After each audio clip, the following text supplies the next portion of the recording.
So, hey everyone, I'm J.R. Cook, one of the co-founders of BlizzPro.com, and today I'm on Blizzard campus with an amazing chance to sit down and talk with some of the masterminds behind the popular digital card game of Hearthstone. Gentlemen and woman, just wondering if you'd like to introduce yourself, what you do on the team, and go from there. Sure. I'm Eric Dodds. I'm the game director on Hearthstone, sort of oversee all of the design that's going on, and I don't know, just what's generally going on in the design of the game. So what the cards are looking like, what the new features are, that sort of thing. Just the general oversight. Should I be handing this to, or are they good? Use this microphone. Okay. My name is Ben Thompson. I'm the lead artist on Hearthstone, and in keeping with Dodds, I also oversee all of the aesthetics of the game, and whether that be the collectibles themselves, how they interact with each other in visual ways, and just general make sure everything stays consistent throughout the process. I'm Christina Sims. I am a community manager for Hearthstone, so helping keep the community happy and engaged and loving Hearthstone is one of my primary things. And you also steal Robert from us. And I steal Robert. Very good at that. My name is Mike Donais. I am in charge of game balance. I'm a designer on Hearthstone also.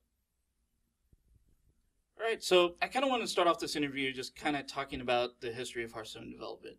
Now, this is a story that's kind of been rehashed many, many times in interviews, and so I just wanted to kind of skim over some of it, and then I get a pop-up right there while I'm reading. But Eric, you've been with Blizzard for, what, 17 years? That's about right. Yeah. You started as kind of QA with StarCraft, moved on to WoW as a systems designer at some point. So how did you get to the point where you started developing your own game, kind of segregated from everyone else? And how did you get the buy-in from Blizzard to do that? Well, actually, it started with Blizzard, in that Blizzard was looking for a way to have maybe a team that worked a little bit differently than our traditional teams. We have our traditional teams that take on these giant projects that are awesome and epic and have, you know, tons of different things in them. And Blizzard was thinking, hey, maybe we should have a team that was maybe a little bit smaller, maybe that could take on these projects that would happen, or that we'd have ideas for in between these giant projects, you know, moving forward, because these big teams are committed for long periods of time, and hey, what if we wanted to do something a little bit smaller? And so there was sort of that idea. At the same time, there was the idea of it'd be cool to do a collectible card game, because there have been people at Blizzard who have been playing and loving collectible card games since collectible card games existed. We have some awesome old photos of, you know, some of the original people at Blizzard sitting on the floor in our very early offices, you know, playing games or playing card games. And so those two things sort of came together at the right time, and then they needed somebody. Hey, we want somebody to head this up, and I was somebody who had done a lot of user interface stuff, and it's like, hey, this is going to be a game where doing strong interface is going to be super important. So I was asked to, you know, head up this project, or head up the design on this project, I guess. And then you and Ben Brode kind of worked together with it, right? Sorry. I mean... Yeah. Ben and I were there. Ben was even on it a little bit before I was, but in its current incarnation, you know, it being the shape it is today, Brode and I were there from the very beginning, yeah. Right, and then, so you guys worked together, and then you got the green light from Blizzard to go ahead, and I believe the story goes that you got some buy-in from Rob Pardo to kind of green light it. Rob was excited about this project, I think, from the very beginning, and so certainly we were working on the project and making all kinds of cool progress, and that was actually one of the exciting stories of this game, is because at the highest levels there was like, yeah, we should do this small project, but some people were super excited about it, and some people were like, a collectible card game, those games aren't really for everybody. We want to kind of appeal to everybody, and I'm not personally excited about it. And what was cool was, as we kept working on Hearthstone, one of our primary goals was to take these people who hadn't been excited about collectible card games traditionally and say, hey, this game could be for you. And we saw that very same thing happen pretty much across all levels of Blizzard. So, you know, everybody at all levels suddenly went, we weren't sure about this project, but hey, this seems pretty awesome. I'm now actually excited about collectible card games. So there was a great moment there. So it was you two, and then you started forming a team. So how did you guys get involved with this then at that point? I came on fairly early as well, not Yeah. nearly as early as this gentleman or Ben Brode himself, but I was the first art related person at all. And when I started, I think I like number 5 or number 6 on the team at that point. The game was still in its infancy, and there was still a lot of kind of push and pull back and forth as to what does this game want to be in terms of how it's designed and how it's played. But certainly I was along for that ride as well, to what does it look like while we're doing these things. So as these guys would come up with interesting design solutions for a thing, I would offer a visual solution that would replicate or really, keep relevant a lot of how the design was being seen by the player. So that was exciting because that doesn't happen often, at a company like Blizzard where it's established as it is, and something new is kind of coming up that you get to kind of grow with. So often at a company of this scale, and certainly Blizzard itself, there's a pre-established license, there's a pre-established look, there's a certain way that things kind of flow, be it design or art, and to get to come in that early and really kind of help push and define what that thing is and how it looks for everybody, really for us and the players themselves, was a really once a career opportunity, really, and I loved every minute of it. And now as we've grown the art team around that, they've really all been on board with trying new things and trying to bring the design side of things to light, and in a visual way that really furthers a lot of the ideas that design has, and how the game plays, and keeping it engaging and fresh for players of all ages and backgrounds. Yeah, it's certainly not something that gets talked about a lot, but I think that the style, the physical style, and sort of the pieces that you and your art team ended up coming up with are so defining of the game and so important to the game. And it was awesome watching Ben kind of go through all of the process of trying out different ideas and trying this and that, and finally hitting upon this awesome box with the awesome physicality of it, and just totally knocking it out of the park. A lot of that, as we were going through the development process, was really a response to the fact that we were a solely digital game. And because we're a digital game, we don't get the benefits that a lot of physical games come from, in terms of having an actual collectible thing that you get to hold and touch and interact with. The physicality of a deck box and having binders full of all these cards, and all of those things are very important to the collector in all of us. But being a digital game, we didn't have that, so we had to instead find new ways that we could really build on things that physical games didn't have, and how that played to, how random plays out in a game, or really making magic magical, making it go off in such a way that's like a fireball's a cool card to have, not just because it does 6 damage, but because you see the visuals that, that 6 damage really looks like and feels like as a player. The building of these boards from rare materials and magical substances. None of this stuff is possible, of course, in the real world, but to get to make that happen in a digital world was really the basis for why everything was built in such a physical, tangible way. So then, Mike, how did you get involved then with the team? I had known Eric and Ben before, and I talked to them once or twice about the game. But really, what got me was when the closed beta started. I saw it and played it for the first time, and it was just amazing. I was like, oh my god, this is the game that I had always been waiting for.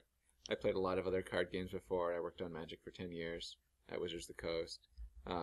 Finally, I started moving to digital games, and this was a great mix of digital and TCGs together. So I immediately contacted them, and we talked, and I started working as the balance guy. And since then, I've been designing and balancing cards and making sure they're fun and so on. And it's just been great. And Christina, you came over from Cryptozoic with the WoW trading card game too. I did. So, yeah. I came on board shortly after Hearthstone was announced at PAX East. Yeah, it was PAX East. I was like, wow, it feels like so long ago. And I actually got to help build and foster the community I started out building that connection with Hearthstone. That Hearthstone's a very different game from a lot of other card games out there, and just having it in a digital world introduces so many different new things that you have to show the community. And I've seen people go from taking these paper card templates and trying to play Hearthstone before it was actually in beta, and trying to build decks, and then they were so excited to get their hands on it, and then going through the beta phase, and then to release, and to Naxxramas. Actually, fostering this community has been crazy to watch because it's just blown up over time. And I would imagine it's quite a bit different than from going Hearthstone, related-wise, community-wise, than from a physical card game like. It's very different, and there's things in Hearthstone in the digital space that you can do that you can't do in a physical TCG, and the communities are different as well. Like with Hearthstone, now that we're on the iPad, you can take it anywhere you have an internet connection, and that's amazing. With TCGs, it's physical TCG. It's a little bit harder because you can't just break that out in the car, or on the train, or on the plane. It's a little more awkward. So it's really cool, but the communities are definitely treated a bit differently as well. So fast forward, Hearthstone releases. You guys put together a great product, huge success. Everybody is streaming it on Twitch, and it comes to the time now you have it released, and now you have new features to come out. First one, Chris and Naxxramas, Adventure Mode. So, what was it like? Or I guess I would say mostly, you guys have said before that you'll kind of do what the community wants, and so how did Chris and Naxxramas fall into that? I would imagine the community wants new cards, right? Yeah, absolutely. And then, so how did you come to the conclusion then of doing it with Adventure Mode like you did? Yeah, it's a great question. And one of the things that we talked about a lot initially is that we wanted to make sure we provided new cards, but we wanted to make sure that we didn't overwhelm with, a huge number of new cards initially, because you have people who have been playing since the very beginning and are going, hey, I'm interested in some new content, and people who have joined the community along since then. And we wanted to make sure, let's provide a smaller number of cards, than you would see in a traditional collectible card game expansion sort of thing. But let's make sure that those cards are pretty interesting, that they actually impact the metagame, because that's what a lot of people are looking for in a set of cards. They're like, I'm tired of seeing the same decks out there. Let's see things that are going to shake things up a little bit. So it was important for us to, choose a small number of cards, but choose cards that were going to impact the metagame. And it was also important for us to choose a mechanic for those cards that was not going to be something that was going to be you hadn't seen before, and thus we chose Death Rattle. But on the other hand, we wanted it to be really pretty interesting and compelling, and we felt like Death Rattle was an area that we had not really explored heavily before. So hey, we can explore it heavily, and we have Death Rattle mechanics, so it, but it's a little different. And at the same time, we want to make sure that players are exploring the game in lots of different ways, that they're not just, hey, I'm multiplayer online is awesome, but sometimes players get into a mode of, I love Paladin, Paladin's awesome, or whatever your favorite deck is, and the single player mode was a way of going, let's see if we can get you to think about Hearthstone a little bit differently. And certainly you can see that when you see the single player missions of Naxxramas, whether it's in the class challenges or, in the normals or heroics, where you come across a challenge and you go, I can't really run the same deck that I'm always used to running. I've got to think about it differently, and let's kind of encourages players to explore alternate options and explore sort of the deck building space. So it was a great tool for enhancing that, and it's just a great way for playing the game differently. Yeah, and then the reason why you probably chose Nax is just because of people's nostalgia with that raid, I'm assuming. Absolutely. Well, not only do they have nostalgia for that raid, but nostalgia for that raid in two different eras. Yeah. It was, very early WoW and then somewhat later WoW, so players from both of those eras had played it. And then the Death Rattle mechanic fit great with sort of the theme and vibe of Naxxramas as a place. So it just was a great fit. So were there any lessons learned from rolling out Naxxramas that you'd like to share with us, or general insights that the community might find interesting? At least from a community standpoint, we've definitely seen that they love to solve puzzles, and Naxxramas has given them the chance to experience Hearthstone in a very different way. where when you first encounter Patchwork, for example, and you see he's got a weapon and he's got no deck, like what's coming? Like, what do you expect? Oh, he's gonna hit me in the face a lot. Maybe I can't use this deck that I use every day, in ranked play or in constructed play, and I have to go back and I have to tinker with it and try again. And actually having the community think about playing Hearthstone in a completely different way has been really incredible to watch, because it's spurred so many discussions, and just having people talk back and forth in the community about how they beat Patchwork using no taunters or only a basic deck. Like, there's not just one way to experience Naxxramas, and that's really cool. So Ben, I would assume that with Nax, you were very involved in the look and feel. Absolutely. And so I was wondering, what was it like kind of figuring out the artwork you wanted to use and other unique features to that raid? I mean, it was challenging in the sense that for the very first adventure that you run, we're going to pick the darkest, most dismal, really, a very creepy zone when you go to WoW. It's a very, sinister type of environment. And in Hearthstone, we really are focused on the epically charming and the fun and the lighthearted. So that dichotomy was really interesting to explore. By just jumping into it, head first and not worrying too much about how are we going to make that shift to make something that's that dark and creepy, we just really kind of made it our own. And that's when you start to see not just the illustrations take on a little bit more kind of fun and rounded, kind of more lighthearted approach if you look at the corners of the board, but also the clickables are fun to play with on the board, right? Like, as you get these things interacting, it's like, oh, okay, it takes a little bit of the sting out of spiders, or these eggs, or all of the slime that's all acidic and all that other stuff, and you get to kind of have fun with it as well. Additionally to that is the great VO work that Ben Brode and the design team really put together.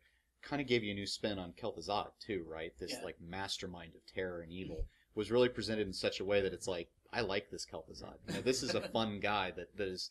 He's still imposing. He's still the bad guy, but he's somebody that it's like, this is super fun to see this side of somebody that you don't think of in that way, and to see him relate to you in a way that's more than just this echoing voice in a hall of Naxxramas, really, plotting your doom and demise, but rather kind of it not going his way all the time. Especially the further you get into these different dungeon parts. And do you guys kind of see kind of that lighthearted villain type thing in the future? Hearthstone's a very lighthearted game. Is that something you guys think you'd continue doing, or I think it's just fun. kind of fit well with this? And I think it's fun, and because Kel'Thuzad is the villain he is the kind of the character that he is, it was fun to really go that polar opposite. I don't know that we would ever want to say that we would go the same place all the time, every time anyway. I think here it made perfect sense to do so. But I think it also showed what we're capable of being able to do when we do something like that, and then next time around, whoever that may be, wherever it may be, try something new there too, and really explore that in a similar fashion, if only just but in a different way. And Mike, you were saying that you do a lot of balance work, right? Yeah. So how involved were you then with the Naxxramas and the balancing of the cards with that, and what were and heavily involved, what were some of the challenges? Well, obviously I played thousands of games leading up to it to make sure everything was great. You play a lot of Zoo? Played a lot of different classes. The classes that are popular, I play a bit more to make sure I understand everything that's going on with those. It was really cool when the wings unlocked, because we had let them unlock like just 5 cards a week basically. Watching the players on their streams trying out new decks with those cards, and then going, oh my god, this is amazing, or failing miserably sometimes, and just iterating on those decks. I would put up like multiple streams to see how they tried out the cards differently. And then like after the 5 weeks, they're gonna have all these different cards to try out, and it's just the meta is so mixed up right now. Everyone's just doing tons of crazy things. Every class is getting played in new ways they've never seen before, and we've been seeing some classes that weren't considered powerhouse houses in the competitive scene, right, suddenly starting to become powerhouses. Yeah, all kinds of stuff. Reels just made waves with Paladin last weekend, and all kinds of other stuff. Priest is winning more than ever, and it's been really cool. Do you think a lot of that has to do with the balance of the cards, or do you think a lot of it has to do with streamers trying out new things and then people kind of copying from that and then going from there, or? I think it's a mix. Obviously, we added cards that create new decks, but also just people seeing things differently. Like, I love that the players are willing to try stuff out. You see them playing ranked at the highest levels with decks they barely play tested to see, you know, if they like them and if they're fun, and that's really brave, and I support that. So now that Naxxramas is out, and you know, we know that you guys are working on the next feature set. We've already heard about Observer Mode. A lot, you know, you guys said you were going to do that a long time ago. We know that you're working on it. And we know that Ben Brode had said that you guys are working on the next expansion, card expansion. And that's not going to be in Adventure Mode. Is there anything else in the works that you can tell us about, or anything about either one of those? Like, is Observer Mode going to be seen at BlizzCon? Well, this is where my camera gets unplugged. I might be prepping. She's inching. I see. I mean, certainly for working on an expansion, and the intention is to have this expansion be more like a traditional, you know, collectible card game expansion. So there'll certainly be, you can expect more cards than you've seen in Adventure Mode, and more of a focus on there's just the cards. It's not this single player component, but we're still working out the details. So there's not a lot to announce about that right now. And in addition to what design's doing with that and how art is helping them on these expansion details and everything else, we're also hard at work on all the changes that are going to have to take place when it comes to Android and iOS. Yeah. I mean, we've been on the iPad. It's been very successful there. We're very happy with how it plays there. That's the way I love to play it myself personally.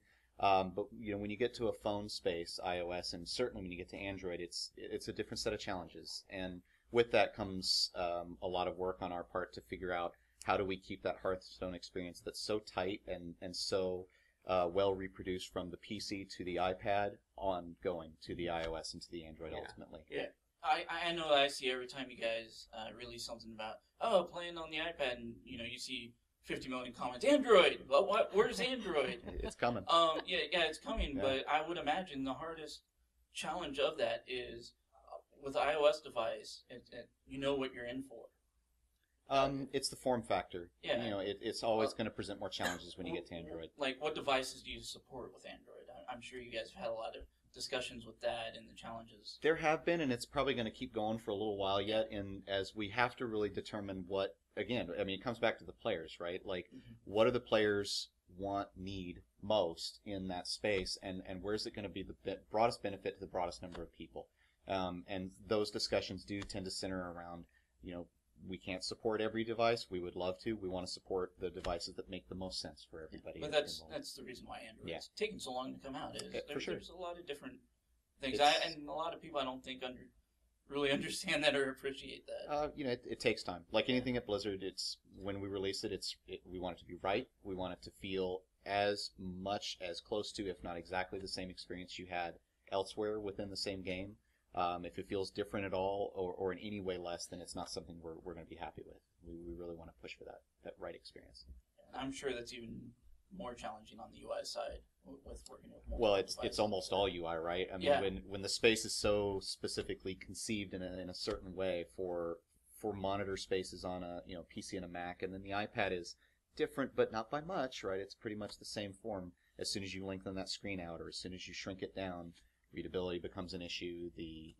Not just for cards, but I mean even just like basic numbers and shapes and colors become much more important. You know, you have to have immediate information shared in a very clear, concise way. And I'm sure that when you're on the phone, I mean, much smaller screen.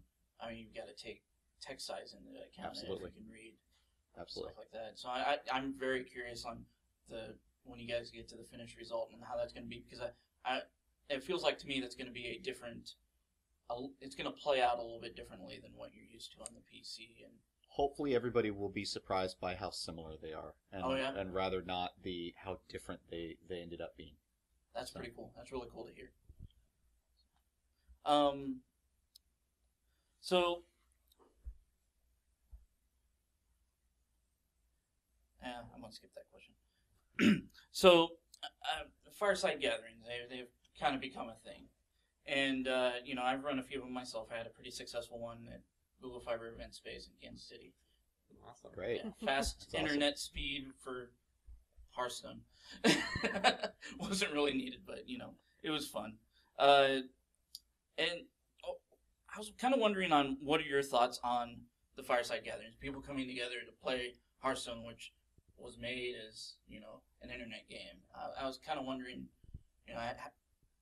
when you guys started designing this game, did you think that was going to be something people would start doing and be interested in? Yeah. When we were first starting to work on this game, it's not something that we were thinking of.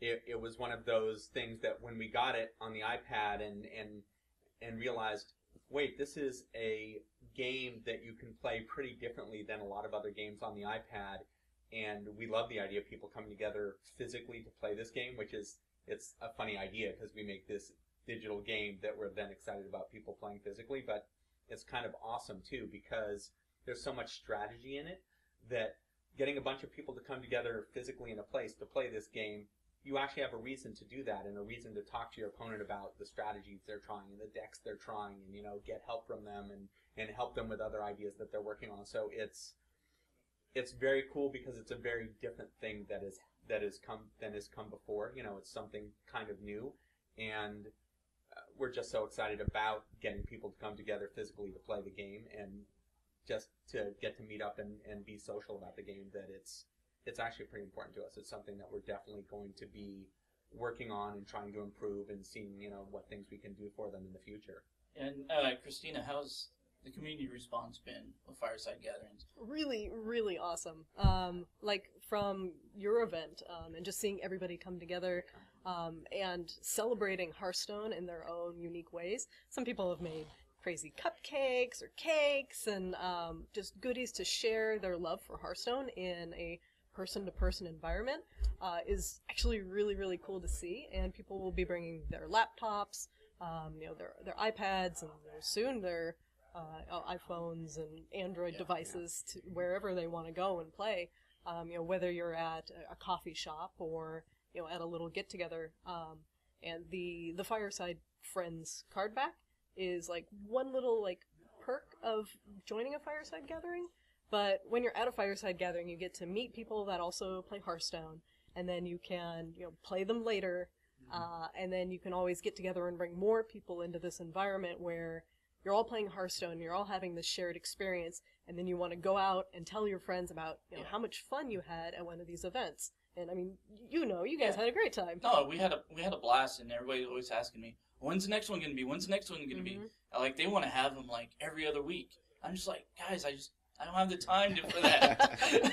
I would love to, but it's a lot of work to organize one. I just want to say one of the things we're also excited about for fireside gatherings is there's another type of fireside gathering that we're hoping will spin up soon, which is ones that get together to watch some of these big events. If there's hey, kind of like a bar craft. BlizzCon's coming up, let's get together to watch it, and it's just, I think, very exciting. I mean, and watching it live at the various places I've watched people come together to watch big matches live. It's super fun, it's super compelling, and it's just one of those things that you want to be with a bunch of people yelling and just generating a bunch of energy for whoever you're rooting for at the time. But there's just so much drama and tension that, I don't know, I'm just excited about the idea of people being able to come together to see, whether it's some big tournament somewhere or BlizzCon or whatever it is, to watch the highest level of Hearthstone being played. No, I know when we started, when we had our first plans, I was expecting 5 people to show up. I was like, Hearthstone, yeah, it's a big game, but I don't expect people to come out with their laptops and iPads and play it, but the first one we had 50 or 60 people show up. Awesome. And it was just, and everybody was just like, when's the next one? And, we want to have tournaments and we want to do this and that. And I know from it, I had 6 or 7 volunteers that wanted to help with the next one. And That's exciting. I'm sure other cities have had the same thing. We heard that all over the world of an event organizer would say, yeah, I expected this many people to show up, and oh my goodness, it was double or triple or some, large number of people showed up, and that happened all over the place. Yeah. It's pretty exciting.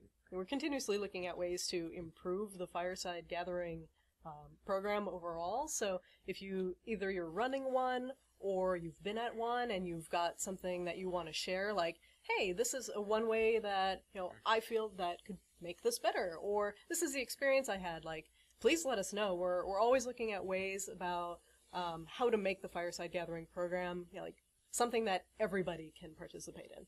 Yeah, and this is kind of goes into, I'm going to kind of put my business analyst hat on right now. I have a story for you guys, a user story. So, as a Hearthstone event organizer, I wish to have the ability and support within the tool to create tournaments for events easier that doesn't require third-party software. This can include features like bracket pairing, locking in deck lists, etc. So I present this request to you, and one, is that already a request somewhere in your backlog? It's absolutely something that we've heard and something that we've certainly talked about. There's lots of stuff we're working on, and that's not something we're working on at this very moment because there's so many things that people are looking for in the game, but it's certainly something that we're very aware of, and certainly that we are now and will be in the future talking about internally to see what our options are. Yeah, and let's just go theoretically here. That we have, it doesn't even have to be this request, just a request like that, a feature that the community wants. How do you go about prioritizing how you're going to decide what you're going to work on next? Like, how do you get that information on what the community wants, and how do you decide from there that this is what we're going to work on next? The decision is very organic. We get the feedback from the community, and a bunch of us talk about it, and is this more important or is that more important? And there's a lot of that going on, but certainly we get tons of great feedback from community as far as, things that the community is interested in. That's super important to us to keep getting that feedback. I didn't know if you wanted to talk about how we get that, or... The way the community expresses feedback, I mean, we read basically everything we have time to read in any given day, whether it's our official forums, Twitter, Facebook, Reddit, the fan site comments. Basically anywhere where you're voicing an opinion, we are scraping it for information constantly. And as community, we take that information and we distill it down to something that the developers can easily chew on, and then we just continuously do that. So we're always giving them information about how the community is feeling, whether it's about cards, balance, art, but basically any sentiment that comes our way that is said, we get it to Eric and the other developers. Yeah. We meet with them every week and get reports from them every week as far as what's important to the community, what are the cool things they're pitching, what are the things that they're worried about, that sort of thing, and take it very seriously. Yeah. Okay, so we only have about 10 minutes left, and I have a handful of community submitted questions I'd like to go through. It is well known that bots do exist in Hearthstone and have hit Legendary. Are there any plans to dealing with botting in Hearthstone, or do you consider it a problem at all? That's a good question. It's certainly something that we're aware of the reports. We've been keeping tabs on it. We certainly have our group within Blizzard who looks into these sorts of things in investigating and seeing what our options are. So it's certainly something we're aware of and looking at, but we don't have anything right now to say this is definitively what we're doing. But it's certainly... But it is on your radar. It is on our mind. It is on our radar. It's certainly something that we're paying attention to. And the next question I had was, are you happy with the current Legendary ranks? Or have you considered changing them? Because the user that submitted this he was saying currently rank 1 Legendary is more of if you were the best that final day rather than if you were the best the entire month. Because if you You know, depending on, like, you know, maybe I decide to rank up towards the end. You still, to get to rank 1 legendary, it still requires tons and tons of play, and we have to use some measure to determine what are going to be these top players.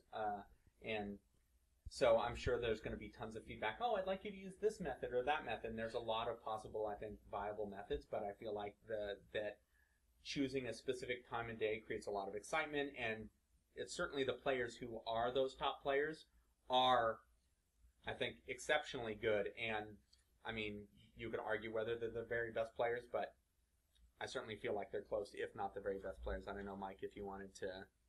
Yeah, legendary system, even at the top levels, does change hands sometimes, and I think that's healthy. It's not always the guy... It doesn't always go to the guy who does the best on the last day. You have to do well over the whole month. Last day you could be, 1,000 and move up to 900. It's a little bit more involved than that. And I think it does show a lot of skill to get number 1, no matter when you get it. There have been some murmurings growing louder with each month that Death Knight class would be a great contribution to the game. And while we know we can't give any answer on that right now, can you instead maybe talk about, like, what would be some of the difficulties of even adding a new class to Hearthstone? Now, we currently actually don't have any plans of adding a new class, and it's exactly what you said. It's because of the difficulties would be involved. Because right now we have 9 classes, so the combinatorics are already pretty high. As a player, I have to know those 9. If I want to be really good at the game, I have to know each of the 9 classes. I have to know what that class is good at. And really, if you want to be at the top, you have to understand the combinatorics of how that class, if I'm going to play Shaman, how is that going to play differently versus Hunter, then versus Warrior, then versus Priest? And so, as you add more, it actually starts to really increase that number of matchups. So there's already a huge number of matchups and a huge amount of information you have to have. So, given how large that sort of information space that you have to understand is, we don't feel like that there's a need right now to add more to that. I mean, totally understand why you would want that from a World of Warcraft point of view, but from a keeping the game the best game it can be, it just doesn't make a lot of sense for Hearthstone. And I would imagine that as you add more cards over time, and then you decide, oh, we want to add a new class, it would be much more difficult because you've already added a ton of new cards for all the other classes. Wouldn't that class have to play catch up? And then you would also have to add the balance issues of probably the hero abilities. Yeah, there certainly would be some challenges, but again, right now we're really not focusing on adding new classes because I don't think there's been an outcry of, hey, Hearthstone just isn't, there aren't enough combinations. Boy, I understand everything perfectly and I play the game perfectly. Along those lines, I actually am excited every time we're playing the game internally and somebody makes a mistake, a play mistake, which definitely happens. And I go, this is awesome. We're still making mistakes because as long as we on the team are still making play mistakes, and even at the higher levels of tournaments, you see play mistakes as well. It means that there's still skill cap above that. There's still more to learn. I, for one, make Dodds very happy every day in this manner. So, but certainly as we add more cards, it also increases the amount of information you have and the amount to learn. So again, really no plans at this time, so we're not super worried about what the additional challenges would be if we ever do that. Yeah, makes sense. Okay, so actually just one more question. Rolling back to Naxxramas, actually. All of you can answer this. So far, which boss fight is your favorite, number 1? What's your favorite card from the set, number 2, and why? Well, my favorite boss fight is Kel'Thuzad. That's cheating. It's got so much going on. Yeah, it's just really, really rich. Wait until next week. Such a tease. Sorry about that. Sorry about that. I was going to say something similar, but I like Saffron Heroic is kind of insane and is really fun and challenging. So, again, like, next week is going to be awesome because everybody can experience it, but now, look forward to it. Yeah. Favorite card. Echoing Ooze. Nice. You just wanted to pick that because of the art. No, The art's well, it's so fun. that's a fun one too, for sure. What is it? Grobulus, the Grobulus fight where he sits there and no, it's one of the class challenges where he sits there and he just keeps pumping up those echoing oozes. You're just like, why the warrior challenge? Just like, why? Make it stop. No, I mean, I love just plopping down an echoing ooze and then buffing it up ridiculously, and at the end of the turn, now you have 2 of them. And everything is great. And then you can bounce them back to your hand with, and then you can play them again and just have a board full of oozes. It's fantastic. I was going to say some of these, and I have to change mine. Oh, come on. I'd say probably Vesuvius was really fun. Instructor Vesuvius, because it was the first time that I remember coming in and the board was already different. Like, right away you knew, this is not going to play the same. We've got minions already on the board. Like, how is this going to actually work? So you had to kind of immediately go in and change your style of play from the gate. And as things continued, it became just even that much clearer how much more difficult this was going to be to think differently about that style of game. I was going to say Echoing Ooze as well, because yes, the art is fun, but I also like that mechanic because you can do things to that, and it's going to go all sorts of places. I'd have to say then probably the Nerubian Egg, because I think it's deceptive as to just how many combos you can really do to that thing to just have a lot more engaging gameplay and storytelling moments, as Dodds likes to say, and I really appreciate those as well. It's a story card that really creates for some fun aftermath. So. And now, of course, you have stolen the card I would have chosen. But probably for my favorite mission, it's probably Heroic Maexna, because I really like how totally weird that fight gets. where you're like, okay, I don't care about card draw, and things are just bouncing back and forth in my hand over and over, and it just plays so totally weird compared to any other fight you've gotten to before that point. So, and how you have to build your deck in even a weirder way than a lot of the other heroics. So, I love how fun that is and how weird it is. And I was going to choose the Nerubian Egg probably because It's her fault. I like how when you play it, your opponent has to go, okay, is that a threat or is it not a threat? Or should I silence it? Or should I kill it now? Or should... I don't know what the heck to do. I'm not sure. I mean, there's just a lot of choices and you have to think differently. Normally something pops out and you go, okay, must kill it and remove it from the board. Let's carry on. And the egg pops out and you go, I'm not sure exactly how to carry forward, so it changes your strategy. But if I was going to choose a different one, because Thompson stole mine, thanks, maybe it would be Rivendare, because I'm a huge fan of... 6 Leroy's? I'm a huge fan of storytelling moments. I'm a huge fan of...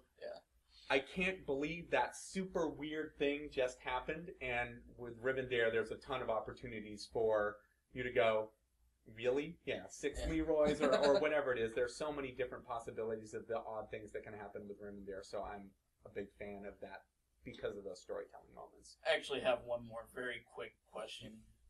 Who's responsible for the Hunter Challenge? That's me. Yeah. I think everybody probably owes you a beer. Excellent. All at once would be fine. All at once. Yeah, all at once. I'll be at BlizzCon. Awesome. Well, thanks guys for having me. Thank you. It was awesome to come out here to Blizzard campus again and get to sit down and talk to you about Hearthstone. It's definitely my favorite game. So Thank you. Hey, what a coincidence. Yeah, it's your Ours first game too. and yours. Yeah, absolutely. So, thanks again. Thanks a lot. Thank you. Yep.